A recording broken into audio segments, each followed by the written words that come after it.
Am I live? Hello, hello, hello. Looks like I'm live. Happy Mental Health Month, Tuesday of, and there's no guest today. It's going to be just me, but I do have some guests lined up for the rest of the week. Tomorrow we're going to have Jeff. Tomorrow's live stream is going to be in the morning. It's going to be at 11:30 Central Time. And that's going to be with Jeff from Trauma Type. I did the ENTP interview with him last week. So he's going to come on to talk about trauma and types, personality types. Also, Thursday, we have Patty Williams from the Bright Insight Institute. It's a gifted Twice Exceptional Support Network that I'm part of, and she's going to come and talk about. She's a mental health professional that works with trauma and the gifted. So we're going to talk about that: trauma, giftedness, twice exceptionality, neurodivergence, my usual topics. So I'm very excited to have her on. And then Saturday we're going to have a professor from Canada who teaches teachers how to teach neurodivergent kids and special ed and all that. So she's going to come and talk about the mental health tips and topics that she teaches to them. So that's all happening this week. And as usual, if you want to be a guest, if you want to come and talk about a topic or share your experience with your own mental health, or if you're a professional, share any tips that or information for others on how to improve or maintain their own mental health, please come on and let's talk. So, by the way, I have my jigsaw puzzle going in the background, but I'm not going to share the screen today because I think it's better when I just talk and do it in the background. So that's what I'm going to do. Any more announcements? No, not really. I guess I thought today what I would do is just talk about mental health in general from a personal perspective and share some of the tools that I've found that help me. And when I say tools, I mean cognitive tools, not necessarily physical or technical tools, although I will share a few software tools that have helped me, sort of. But anyway, tools and techniques and tricks and tips that I use for to maintain my own mental health. My mental health is the most important thing in my life. I prioritize that over anything else. I have left jobs to keep my mental health intact. I have left friendships, relationships. There's nothing that comes before my mental well-being. I have got to have that sense of mental health to keep going, to continue what I do, to make life feel like life for me. There's just no compromising on that. So I've definitely set that as a priority for me. So I think that's one thing I would say just right off the bat is you have to make mental health just a priority, just like you do with your physical health. If you're sick, the first thing you're going to do is get better before you start to do all the other things. So I keep mental health right up there at the top, and it's kind of my compass. Is this affecting my mental health positively or negatively? Yes or no? It's a simple little heuristic that I can use to navigate situations. So, like I said, I'm doing the puzzle and trying to talk at the same time, so it might be a little distracting. So, my mental health really didn't start until I was an adult, mostly from losing Mike, and that was grief and PTSD. And the initial reaction was called acute shock reaction, and I came out of that eventually, and I can talk about that a little bit. But growing up, I didn't really have mental health issues per se. I was hospitalized in high school briefly for about 6 weeks for, I guess you could say there were some mental health issues that were starting. I was alone and having a lot of intense, extreme reactions about things that I didn't know what exactly necessarily what they were or how to cope with them or handle them. And so that's what led to that. It wasn't necessarily a mental health crisis or breakdown, but it was definitely me needing some help outside of my own capabilities at the time to manage what was going on inside of me. But before that, just childhood and growing up, and I was always the problem child. A lot of that was from, I always assumed it was from the giftedness. That was kind of the catch-all category for anything about me that explained the majority of differences from other people, and anything about me that didn't quite fit in or seem to clash or be disruptive or cause problems, I always just put it down to the giftedness because that was the only diagnosis I had at the time. Now I would probably have something like used to be called pervasive developmental disorder, NOS, not otherwise specified, which all got rolled into the autism spectrum. I would probably have maybe some features of ADHD. So it would be more there would be a more granular picture of my actual differences, but none of that really mattered. The point was I was a misfit. Nothing I seemed to do was ever right. I was constantly not necessarily getting in trouble, but bumping into social walls and social norms, and had a lot of social awkwardness, social friction. And so I always kind of stood out. I was like kind of a lightning rod for any social conflict that was likely to occur was probably going to occur around me. And I dang it, my brain just dumped it. Let me get it back. I was scapegoated a lot, and that's its own dynamic, really. The scapegoating. And if you know anything about internal family systems, scapegoat is one of the roles that you can be. Like in any group, people are gonna gravitate to or take on or be maneuvered into certain roles in relation to other people in the group, and it changes kind of depending on the group. But one of the significant groups in your life is the early childhood group, which usually your immediate family.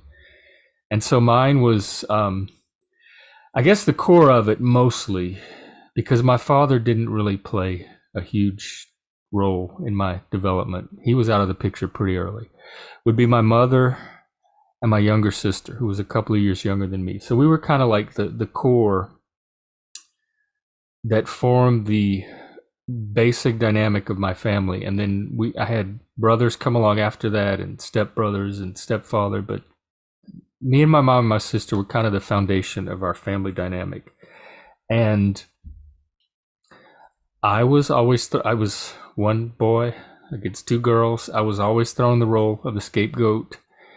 If there was trouble, the assumption was I must have been the one causing it, or I was responsible for somehow. Plus, I was the oldest, so I had this responsibility, or this perceived responsibility. So if something was going awry, me as the oldest was probably responsible, if not contributing to it, preventing it from happening. So I didn't necessarily internalize a strong sense of responsibility. My sister kind of took that role pretty early, but I was the outcast, the outsider, the one that didn't quite fit in. And as a result, I think I was scapegoated for a lot. I was scapegoated at school, scapegoated at home. And that means kind of being held or seen as people like dump all their shit on you, or they project all their stuff on you. So I got a lot of negative attention for what me felt like no reason. Just for the music I listened to, the books I was in, like playing Dungeons and Dragons was nerdy, and devil worship in the time of the Satanic Panic. So, and then the gay came out later. So anything people like, if people need a scapegoat to center the community around, they need someone to be that target. In a transactional theory, it's called the Karpman drama triangle. We have the victim, the perpetrator, and the rescuer. So there was always somebody that was being perceived as a victim of me. I was always cast in the role of a perpetrator. I was always causing harm or disrupting or agitating somebody somehow. And then there was a rescuer that would come in and kind of side with the victim. And Frankenstein's monster is what I felt like. I still do to this day growing up. He wanted to be a part of the village. He tried to help the villagers, but they were scared of him. And like no matter what he tried to do, he was seen as a monster and something to be scared of or a threat. And so I've always kind of played that role. I'm not sure where I was going with this other than to set up the initial dynamic of being a scapegoat, problem child. I didn't necessarily intentionally always get in trouble, but with the ADHD, the autism, and my head was kind of just always in the clouds. I wasn't very aware of what was going around me or social situations. I'm still kind of not. I always found myself in situations that were seeming to cause problems or disruptive for other people. But I was also mostly a quiet kid. Like I pretty much kept to myself. Like I played games with my siblings when they wanted to, but outside of that, I read a lot. I watched TV a lot, like just on my own. I had my music as a teenager that I liked to escape into. So I spent a lot of time just kind of by myself. I wasn't really in anyone's hair. I wasn't like a pest or an intentional troublemaker. It just kind of happened, and it's because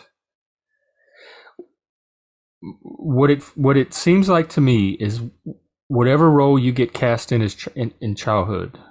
So if it's the scapegoat role, if you take on that role very early, if your parents or siblings or schoolmates kind of have you cast into that role and you fall into it from not knowing how to prevent it or not even being aware of that it's happening,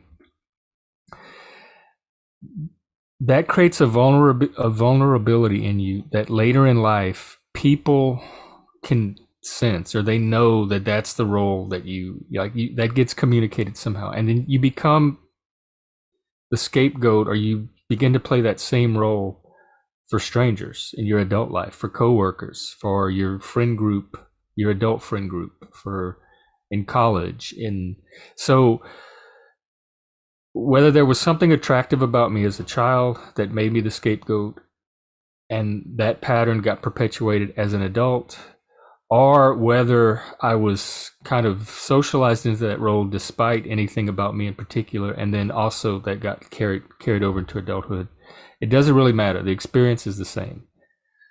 I know how to play that role. They talk about socialization, like nature versus nurture. I was definitely socialized as a scapegoat and socialized to be a scapegoat, like kind of the whipping boy for everyone else, and to take on everybody else's fears, anxieties, darkness, sense of threat, sense of danger. That's all projected onto me, the outsider. And so through that, I kind of learned to be the lightning rod for all of that, and I learned to absorb all of that. And let me tell you, there's a lot of intelligence in when people are scapegoating me and projecting onto me. They're giving me an awful lot of information about themselves, because I know what I am internally. I have the internal picture. So when they try to project onto me and insist I'm this or that, or trying to tell me what they're experiencing from their end, they're talking about themselves. I can separate what they think I am from what I know myself to be. And it's different for each person, of course, but that little what's the word I'm looking for? Like that little gap, that little ratio, that little dichotomy between my knowledge of myself and their impression of me or perceived knowledge of me, I've learned to read, and I know how to use for information about the other person. So I've kind of learned to read through projection, based on what's being projected onto me. And I've learned to take that scapegoat energy or that in the role of scapegoat, and this also plays into my Satanism because he was scapegoat as well. I have learned to be that lightning rod and play that role in a group in a way that I can manage and kind of direct it where I need to not only learn about the group, like gain information and intelligence about the group dynamic, but kind of steer the group in a healthy direction if I need to. So I've kind of learned to take all of the experiences of being scapegoated in my life and use it as a strength. Like I've learned to use that position of the scapegoat and the awareness and kind of internal energy that comes from it to navigate groups and to kind of influence how groups, because if I'm aware of my part of a group dynamic and I have a clearer picture of what the dynamic is, then I can influence it a little bit. I can make it go one way or another depending on how acute my awareness is of that dynamic. I didn't want to spend too much time on the scapegoat, but because I might make a whole topic about that one day. But that was kind of just saying in childhood, I didn't necessarily have mental health issues. I didn't necessarily have behavior issues. But I did have behaviors and traits that singled me out and marked me as problematic for some other people. And then when we moved to the other town, I had adjustment difficulties in addition to that, as well as going through puberty and at the same time and adjusting to a new town and culture. So that kind of was another layer of issues of its own. But even as a child, with the minimal amount of issues that I did have, the one constant in my mental health support, even to this day, like the one tool, if I had to pick one tool out of a toolbox, is community support, peer support. Growing up, I had my grandmother. She lived across the street. I always had a safe haven to go to. Like I call it like an island of safety or an oasis. I've always had that oasis where no matter how stressful life gets or the external world or any I call it social trauma. There's like internal trauma and internal mental health stuff, and then there's the stuff that becomes trauma or mental health related because you encounter it externally through interacting with other people. So any of those external or environmental stressors, I've always had this sanctuary or oasis that either I found for myself, just happened to be available for myself, or I created for myself. And it wasn't just a physical place. It's a support network. So developing a healthy support network, that's one of the first things I do with my clients and anybody I'm working with. We're going to look at what is your current support system like? What is your current, how can we improve it? How can we add to it? I tell people all the time, add as many people to your support team as you can. Like you can never have too many in your support network. That just increases your options when you're in a crisis or you're having mental health difficulties and you need someone to turn to. The more people you have on your team, the better. There's no maximum limit. The minimum limit, I would say, is try to have at least one. Another thing I've always had my whole life is I've always had at least one best friend or one good friend. If I have just that one person, that can make all the difference.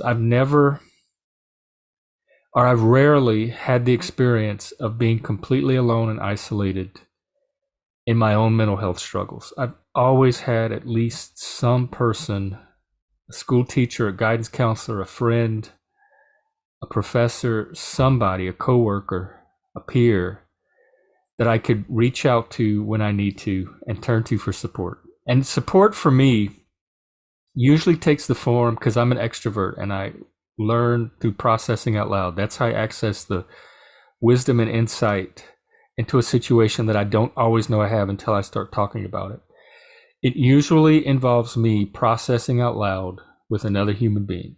And talking through what's going on with me, having them offer their perspectives and kind of expanding my own perspective. So once I can kind of broaden that perspective and have the experience not be so narrow or claustrophobic, where the emotions just directed at this one stimulus or this one view or narrative of what's going on, once I can widen that view, the emotion starts to widen and dissipate as well. So usually for me, I can return to my baseline and get grounded pretty quickly if I just have another person to process with. And it could be 10 or 15 minutes. Sometimes it could be an hour, it could be 2 hours, but even just 15 minutes of, hey, I have something going on with me. Can I talk to you for 15 minutes about it?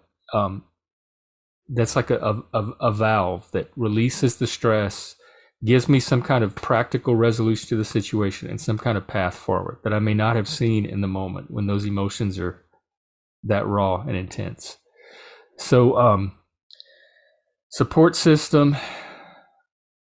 a little haven of safety, sanctuary, oasis, whatever you want to call it. Even if it's my bedroom, like growing up, I had my own room. That made all the difference. No matter what was going on in the family, no matter what was going on at school, I had at least one space I could retreat to and recover when I needed to, and take the break and give myself the room that I needed to return to my baseline. It's all about getting back to your baseline and knowing your baseline, like knowing what a healthy baseline is, establishing one for yourself, and then being able to return to it when you need to, when you get emotionally, mentally, psychologically, internally disrupted. I keep talking about internal versus external, and one thing that I personally find helpful conceptually for me is the Dabrowskian framework, or at least part of Kazimierz Dabrowski was this Polish psychologist who studied what he called exceptional personalities. And some of his theory has kind of made its way into the gifted community a lot because we find it helpful and we find it descriptive of some of the events and experiences that we go through ourselves. But it's not necessarily exclusively a theory for the gifted. It just happens to be utilized in the gifted community quite often. But he posited 3 factors that influence our personal development and growth.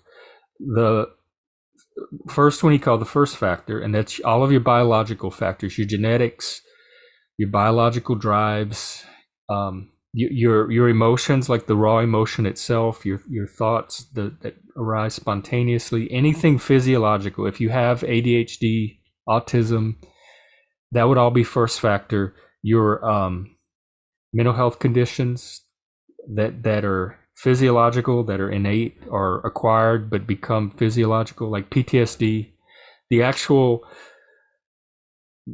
the way the functional mechanism of PTSD in my brain, the amygdala. The amygdala is the alarm system of your brain. It's the part that like freaks out, like it's very hypersensitive and hyperreactive in PTSD, and things that used to not affect me before can affect me like this without me even noticing, like just hair trigger. That highly sensitized arousal response is the amygdala. The hippocampus involves the memories, and it's what has the intrusive memories constantly coming back. And in PTSD, there's emotional flashbacks and visual flashbacks. Mostly for me, it's emotional flashbacks. The emotion will come back. I won't necessarily associate it to a particular memory, although sometimes I can. Part of my own therapy is tracing those emotions back to concrete specific memories as far back as I can. But in the immediate, like when I'm having a PTSD reaction, in the immediate moment, I'm aware of the emotional flashback. It appears as an emotional reaction to a stimulus in the current environment, but tied up with a past memory that I'm not always aware of, and that's the hippocampus. Now, I have rarely, but sometimes, depending on the situation, I've had visual flashbacks, particularly around grief and the experience I had with Mike in the hospital room. And so sometimes if I'm get caught by surprise by, like we had to put a cat down just before COVID, and I went to the veterinarian, and I was there for that process, and I started having full-blown visual, like I visually just relived the entire event in the hospital room from the experience of being in the veterinary room with the cat, and that brought on a visual flashback. But 90%, 95% of the time, it's an emotional flashback. So all of that is to say that that brain mechanism would be first factor. Anything physiological, biological, genetic. And the second factor is environmental. It's your socialization, cultural factors, other people that have influenced you, anything external to your own physical body that has had an impact on your growth or development would be second factor. And then he identified what he calls the third factor, which is the part of you that's conscious and aware of both your biology and your environmental factors, your nature and your nurture, and can kind of like you're aware of both of them mutually at the same time, and you can kind of guide and direct or use that conscious. Some people call the third factor conscience, some call it will, but it's self-directed. It's your personal agency and ability to direct what's happening with the other two factors in a direction that you determine. So it's self-determining, that would most enhance your personal growth. And through that, there's this process of personality development and post-traumatic growth, using crises as a dynamism to drive that growth. And I won't get too much into Dabrowski today because we'll probably talk about it with Patty on Thursday. But when I'm having a reaction, like an emotion, like say, triggered in PTSD and autism, there's something called meltdowns. There's also tantrums. And in PTSD, it's a reaction that's triggered by an external event or stimulus. And all three of those can look very similar, but especially with neurodivergent people, being able to tell the difference between a meltdown, a tantrum, and a PTSD reaction is very, very helpful because the methods of recovery of each are different. But in a PTSD reaction in particular, first thing I do when I can remember is cold water on the head, ice, whatever can get that, because it's a excitation of the sympathetic nervous system. So if you can kind of shock your body into restoring itself to that sympathetic nervous system, you can buy yourself some time to start using the cognitive tools that I personally find so helpful when I'm having a PTSD reaction. But for the purposes of what I want to talk about today, just to illustrate the three factors, if I'm having a PTSD reaction, there's a physiological response. There's adrenaline, there's cortisol, norepinephrine, there's chemicals that run through my body. And I have a very acute sense of these chemicals in this reaction because it's a very specific process and it's almost the same every time. I know when the chemicals start. I know what they're going to do. I know they're going to peak. I know what I have to do to start to de-escalate that response. And so all of that is the first factor. The emotion itself, whether it's anger, panic, anxiety, an emotion that I experience quite often, particularly from the autism. I used to call it confusion. I think things are going perfectly well in a social situation, and all of a sudden somebody's freaking out about something that I said or did, and I have no idea what just happened or what went on, and it throws me into this state of absolute confusion. It's one of the most painful emotions that I could ever experience. I hate it.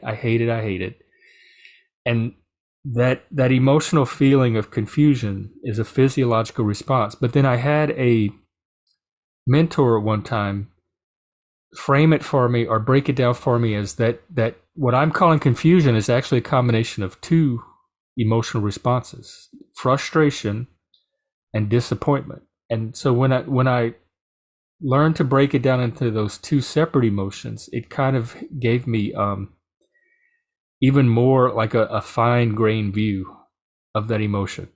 So let's say I'm experiencing that confusion or a combination of frustration and disappointment. That would be the first factor, along with the chemicals, the amygdala is going off, the alarm, red alert, alarm, The hippocampus is throwing up emotional memories that I can't quite sort out in the moment, but I always try to after the fact. The whatever's going around me at the moment is the second factor, the environmental. Is it a coworker that set me off? Is it something that happened on a Zoom? Is it somebody on the street that set off? Like whatever environmental factor the amygdala is reacting to would be the second factor. So with that information, I'm aware of the emotion, I'm aware of the stimulus or the external influences on the situation. I can determine what to do at that point. I can get the cold water and start working on the physiological reaction, the first factor. I can take myself out of the situation, fight or flight, which they say is fight, flight, or freeze, but I rarely freeze. Usually I try to flee. It's easier for me to remove myself from a situation that's activating my PTSD than it is for me to sit there and try to fight my way out of it. But if I don't have the option to flee, like for some reason I used to in the past, I fight a lot at doctor's offices and doctor's appointments, those heavily clinical, bureaucratic kind of gazelle shaft, impersonal, authoritarian settings, especially up here in the Pacific Northwest. They're not friendly. Down home, down south, if you go to a doctor's office, it's, oh, hi, sugar honey, how you doing? Come on in, baby, sit down. Here, it's hostile, stink eye. What do you want? Go sit down. Don't bother us. How may we help you? Fill out this paperwork. It's very hostile. And I used to be one of those people. So I know how the job's supposed to be done. So when I encounter like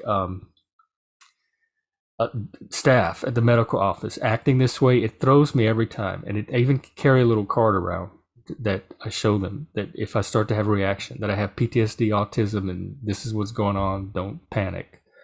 And so I can't always flee those. I can't always leave the doctor's appointment or run out of the doctor's office.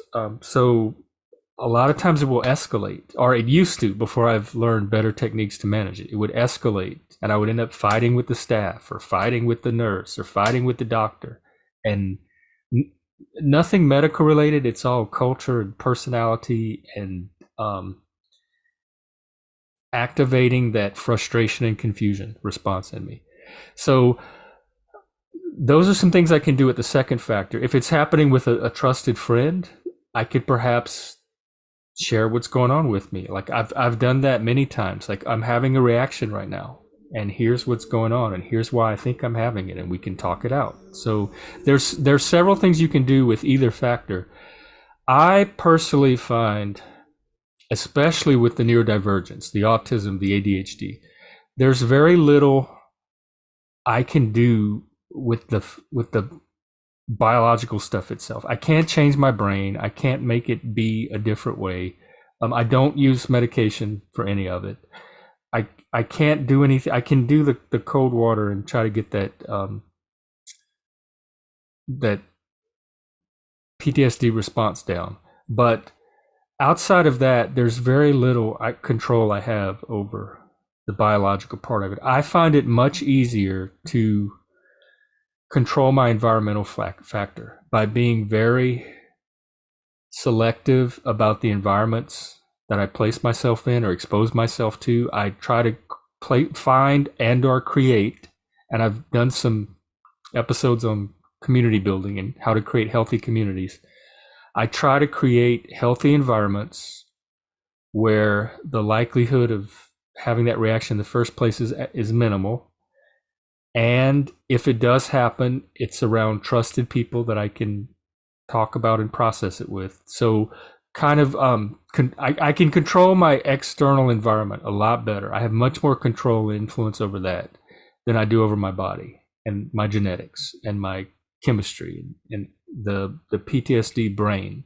So a lot of it is finding or creating these healthy environments and recognizing as quickly as I can the environments that are not healthy and removing myself from them. So that minimizes the amount of exposure I have to them and the likelihood that a reaction is going to happen. Or if a reaction does start, which is usually a signal, it is perhaps not one of these healthy environments, then I can retreat, recover from the reaction, and then I have information about that setting that I can use in the future to determine, once again, the third factor, to self-determine whether I want to continue in that environment or not. So in the neurodivergent community, we call it niche building. So a lot of us have to create these very particular niches for ourselves, either job, career niches, social niches. And so that's what I do. I have this whole network of Zooms I'm a part of. I know what to expect when I go on those particular Zooms.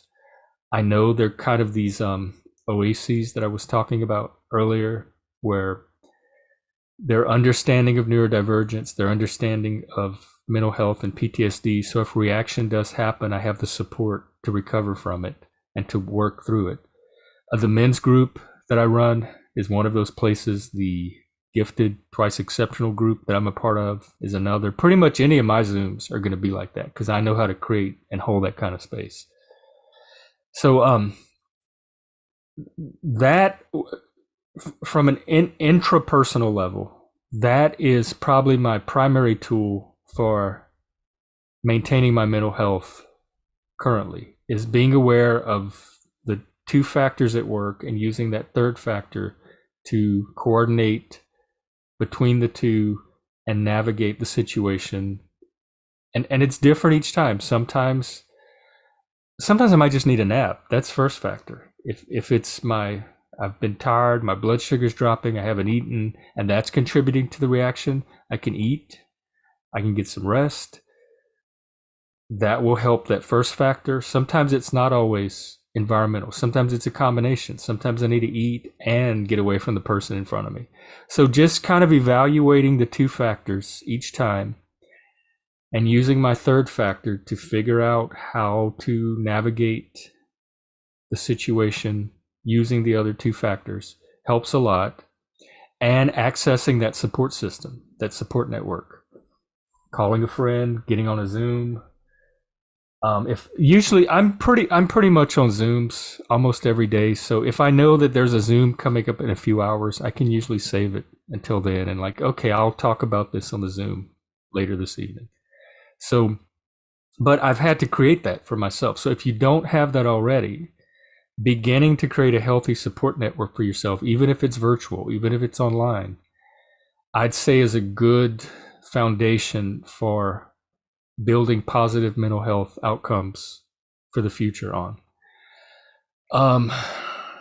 Another thing I talked about a little bit is after the reaction.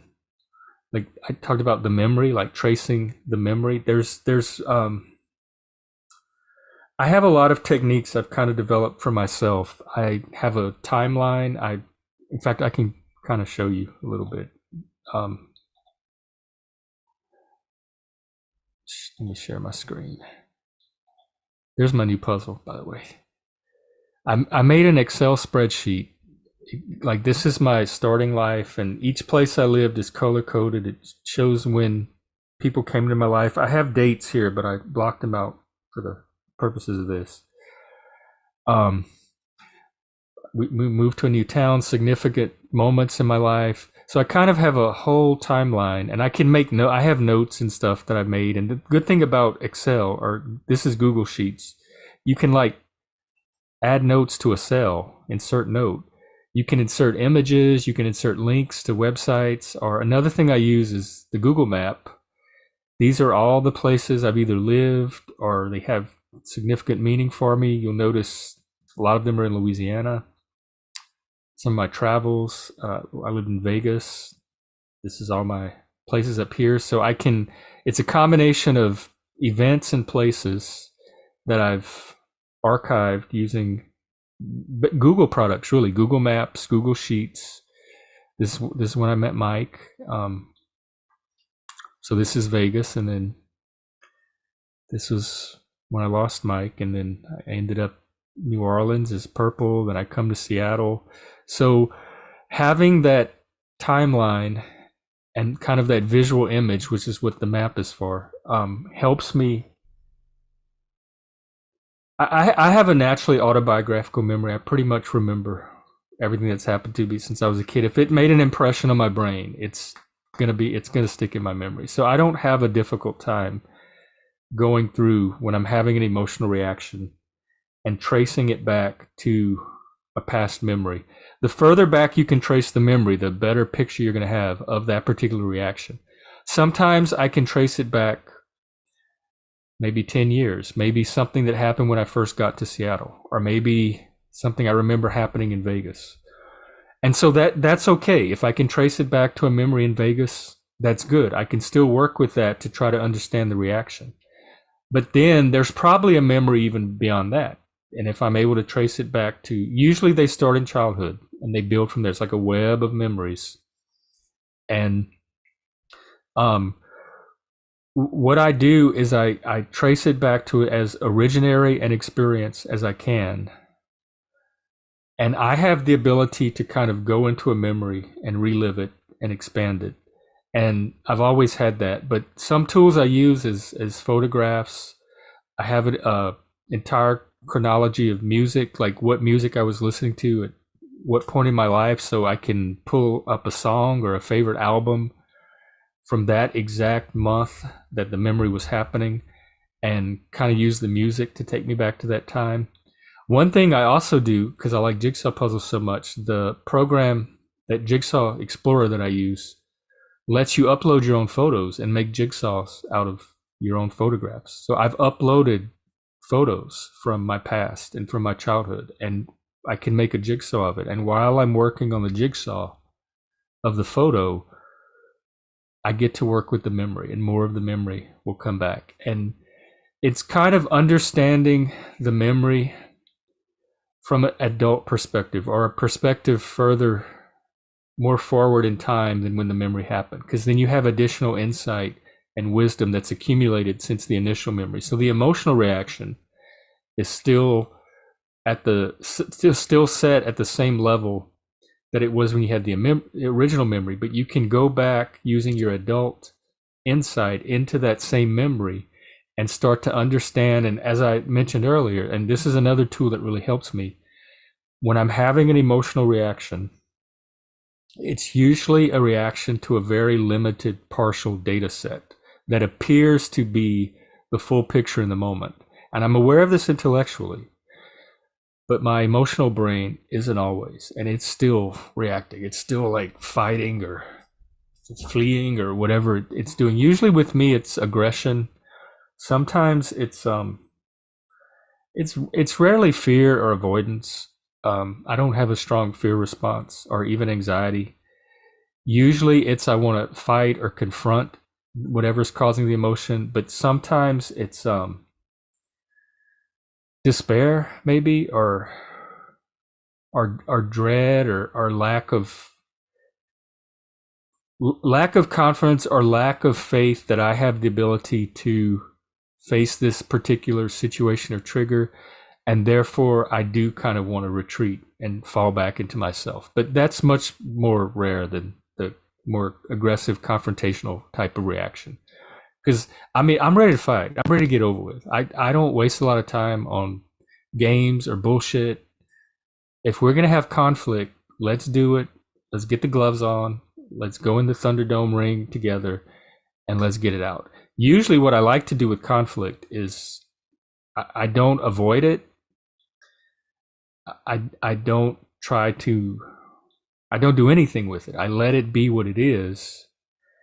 And I use my rational mind and my adult maturity to move through it, just kind of sit with it, be with it, and move into it. And it takes a certain type of person that you're having the conflict with to be able to do this, and rationally talk through it, even if the emotions are high, and come out on the other side of it. And usually the relationship at that point is often even strengthened from having gone through the experience of conflict together. And because you're both developing tools in the moment as you move through this conflict that can benefit both of you, whether you ever have another conflict again, when you come out on the other side of it. So for that reason, I don't avoid conflict. Conflict to me is an opportunity to grow.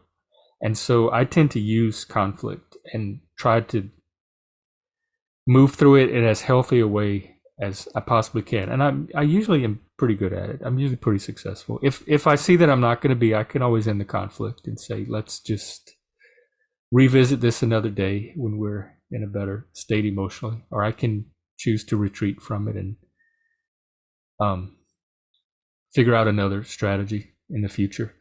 But I forgot why I was initially talking about conflict. But so, oh yeah, the reaction is usually to a very narrow set of facts. So while the emotions raging are high, are at like peaking in me, like I said, I can use the cold water and whatever to get it down as much as I can and buy myself some cognitive room to move around and start working on it.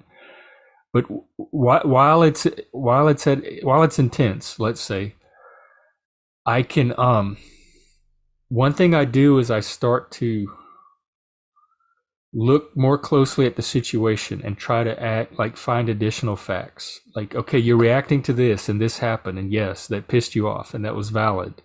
But that's not the full picture. So what else is going on? What else about this person do you know that might expand the picture? What else about yourself or your past might be contributing to that? It's rarely about, the reaction is rarely about what's happening in the moment. It's usually happened once or a pattern more than once in my past. And more often than not, it's more past influence than present influence. Sometimes people really do behave so egregiously that the reaction is to the situation in front of me and maybe some of my past. But usually it's an overreaction, and I'm hesitate to use the word over because the reaction is what it is, but over in proportion to the stimulus that set it off. And it's an accumulation of past reactions that are all being called up at once from this present day reaction. So there's going to be a different proportion of past and present in each moment. But I try to get as wide, I start to widen that perspective on the situation using additional facts. And when I can get that perspective broad enough where I can start to understand the different sides of the situation and see it from multiple perspectives, that emotion starts to kind of dissipate as well. It's like it's as though the initial reaction, the stimulus created this very narrow channel, like this laser focused channel that the emotion is directed through, like a beam, and it's very intense. But as I start gaining more perspectives, it widens that channel, and eventually it broadens it up to more of like a flat plane that the emotion can kind of wash over and has room to spread out. And then it's not so confined and intense and directed. And so that's another thing that helps me when I'm having particularly intense emotional reactions. Sometimes stepping away and taking 5 minutes, taking half an hour, maybe go walk around the block if I need to, or distract myself with something. That's another good thing that works, is distraction. I can be like having this raging, I want to fight emotion. And then if I watch 5 minutes of a TV show that I like, or pick up a book I'm reading and read a few pages of it, my mind has moved on. It's already forgotten the emotion. Now it'll return back to it and it'll get itself worked up again. But in that moment, just having, and particularly with the ADHD brain, I can't speak to how well this might or might not work for neurotypicals, but my ADHD brain can switch from thing to thing like this. I could have 5 or 6 things going on, and I'm constantly switching between. So if I can switch my brain, even for just a few seconds, onto something else, I can distract myself from that emotion. It seems like I've talked a lot today about emotional mental health, which, and I've said this before, to me, there's no difference. It's all one activity. The emotional, the reactive, the cognitive, and rational all work together. It's part of the same process and part of the same reaction. I rarely have, in fact, I can't even think of what it would be like to have an emotional reaction that doesn't also start to engage my cognition at the same time as I try to figure out what's going on and what's going on, how to get out of, like, what do I need to do? And I rarely have an intellectual reaction that doesn't involve some kind of passion and emotion behind it. I don't have these like bland emotionless strictly logical reaction to things. It's one activity, and it's distributed across my physiology in such a way that, part of it appears to my brain as cognition, part of it appears to my solar plexus perhaps as emotion, but it's the same. It's all one event. And even in Homer, he had the concept of the thumos, which is our it's the emotion, the anger, the drive that moves you and motivates you. And he had the nous, which is our image making faculty. So he had different he didn't have a full-fledged concept of the psyche as we know it, but there were particular parts of internal experience that he had definitive terms for because they were so distinct from each other. And so even though cognition feels like its own distinct thing, and even though emotion feels like its own distinct thing, I'm very aware of the interconnection relationship between the two, so much so that they appear to me ultimately as a unity once I start examining it and processing it and working on it. It's all related into one whole. So most of my PTSD, as far as mental health goes, is my core mental health condition. I've had depression in the past. I have little dips and bouts of it here and there. I might have a day or so where I'm feeling particularly low or under the weather emotionally, but major depression is not something I'm pretty good at managing that. I stay away from the things that exacerbate it, and so that keeps it at a healthy, manageable baseline. For me, it's those PTSD reactions. It's the PTSD triggers, the emotional flashbacks, the hyperarousal, the exaggerated threat response from the amygdala, the intrusive memories, emotional and visual, from the hippocampus. So for me, that's when I say mental health issues and what I deal with, that's the core of them. I also am dissociated. I dissociated when I was with the guy in Seattle. There was an incident that I won't go into detail, but when it happened, I instantly dissociated and I could no longer feel my body. It felt like I was floating out here above and I could not get back into my body. And I've felt that way ever since. I haven't felt my body in, that was 2009, going on 14 years. So that's another mental health symptom or condition that I have, but there's not really much that anyone knows what to do about it. And so that's not one, it doesn't cause me distress. I just had to adjust to this new way of being and living that was less embodied and less physical. I'm told there are ways to get back into my body. And in fact, I remember this, in Joseph Campbell's Power of Myth, there was this segment in it where the shamans would leave their body when they would travel astrally on their shamanic journeys. And to come back, the villagers would, or the others, the men of the village, the wise men, would come around and gather around them and start touching their bodies and drawing them back into their body through physical touch. So there's a tradition of dissociation and techniques to reconnect more with your body, but on my own, I have not explored or had the opportunity to explore many of them.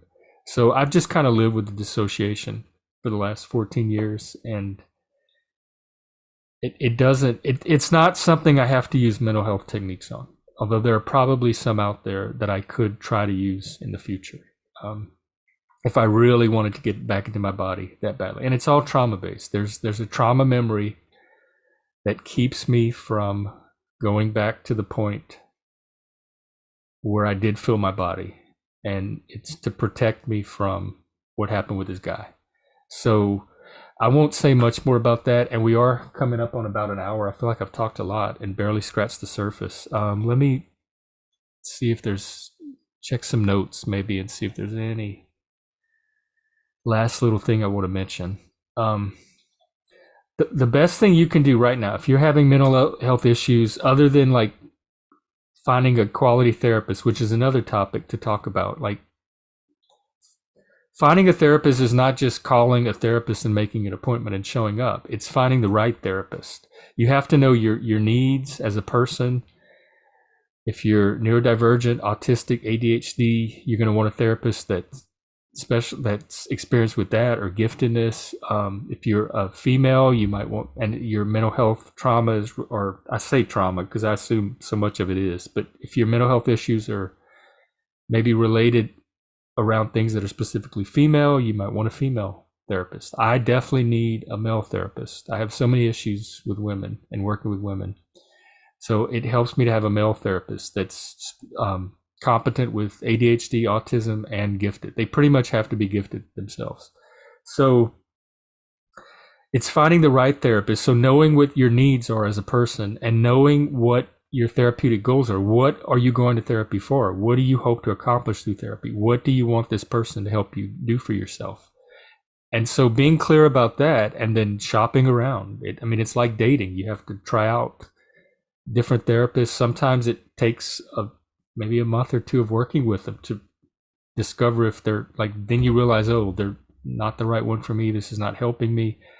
So and knowing what good therapy looks like. If you've never been to therapy, you may not know when you're getting good therapy. Like it may all look like good therapy to you if you don't have anything to contrast it with or experience of different types of therapy. So there's a whole process, and I'll probably do a mental health 101 at some point, like basic mental health literacy of how to evaluate your mental health needs and how to find a therapist to meet those needs. But I'd say if you feel like a therapist would be beneficial and you don't have one, acquiring a therapist would be a good first step. Peer support or any kind of support. In the peer world, we call them natural support. So those are anybody that's not paid, not a formal support, like paid by an insurance company or out of pocket or whatever. It's not somebody you're paying for a service. It's somebody that's in your life that's just a natural source of support. Family, friends, groups, church, maybe coworkers, pets sometimes. Ideally, a support person is a person that you have the ability to share and dialogue with as well, because that can be a big asset to helping work through mental health difficulties. So yes, pets can be supportive, and I've been very emotionally supported by pets before as well.